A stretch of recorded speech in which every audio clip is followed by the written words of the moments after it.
Hey everyone, Dave here. We are talking today about an alternative to traditional house hacking, and that is doing a house hack via creating an internal ADU in a property or accessory dwelling unit. So let's go to what traditional house hacking is. If you recall, we covered this in a separate video. We were buying a duplex, triplex, or quad, living in one of the units and renting out the others, and longer term, potentially moving out and then being able to rent all of the units. In fact, there's serial house hackers who just move from house to house, duplex or triplex, live in one, renovate, rent, and then move to the next and eventually have a nice grouping of rental properties. But the problem is either multifamilies, 2 to 4 units just aren't available in the area that you're looking in because they are very popular among real estate investors, or multifamily can just be outside of your price range, and it's not possible to buy a duplex or triplex or quad at this time. That we're really just looking in the single family realm of things. And so the solution, if we still want to get some rental income and offset some of our mortgage and other expenses associated with living in a house, is creating a rentable unit within a single family home. And so how do we do that? Well, we look for single family homes that have a separate entrance that you don't necessarily need to use. They have a group of 3 or 4 rooms that can be partitioned off from the main residence. Usually this happens by putting a doorway in a hall is typically how this can happen, although it can be ceiling or splitting off rooms. I've seen it done that way too, but usually the best case is just we have to put a doorway in. Ideally, the group of rooms should already have a bathroom, have one room large enough to serve as a bedroom, and then one room large enough, a big room, to serve as a combination kitchen and living space, or 2 rooms, smaller rooms that would then serve as the kitchen and living area. So in terms of what we're doing here, again, we're creating effectively an internal ADU, or an internal accessory dwelling unit, within the existing walls of the home.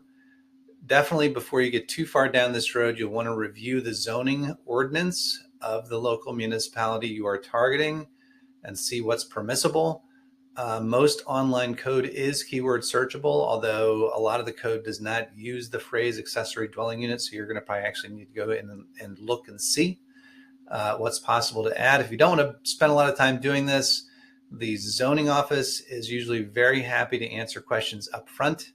They'd rather do that than have you put a doorway in and put a kitchen in and sign a lease with a tenant, and all of a sudden it's not allowed in the township or wherever you are, and then nobody's happy. So they are often happy to preemptively answer questions. So typical best case construction, if this is really set up well for this, is just installing that doorway in the hallway. Usually there's not a kitchen in there. Maybe you get an added bonus and there is one, but usually there isn't. So you got to put in a sink, a small countertop. You don't even need to do a stove these days. In a lot of cases, a plug-in countertop or cooktop unit is fine.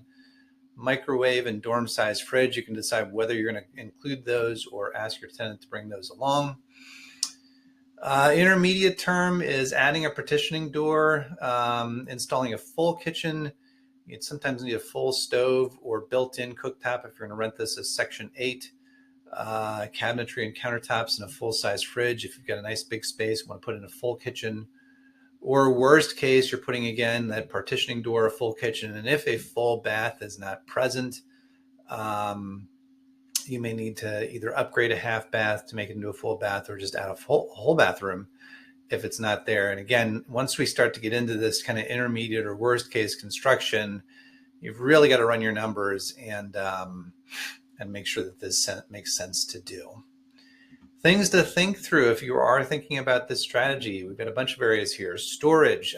These tenants are going to be renting a very small space from you, so consider installing shelves in other areas that they can store their things. If there's a garage and they can have a small bay there, that would also be helpful. In-unit laundry is a bonus. If you've got the space, consider small stackable units if you can do that. Think through how they're going to walk into the unit. It needs to be safe, well lit, and clear of any debris or overhanging branches. Utilities in this, if you buy a duplex or a triplex or quad, often the utilities are going to be partitioned, With this strategy, they likely won't be. It would be expensive for you to do so. And so either you're just going to need to bake the cost of utilities into the price of the rent and make sure that that's clear, or charge a monthly utility fee each month to cover typical heat, water, trash, other things. Finally, parking. Consider whether you'll be able to have off-street parking available for the tenant, and if so, where that is, or buying in a place that has adequate on-street parking, so they're not parking 5 blocks away and having to haul groceries all around town to get to their space. So that is it. Thanks for your time today. Like and follow if you'd like to see more from me. Take care.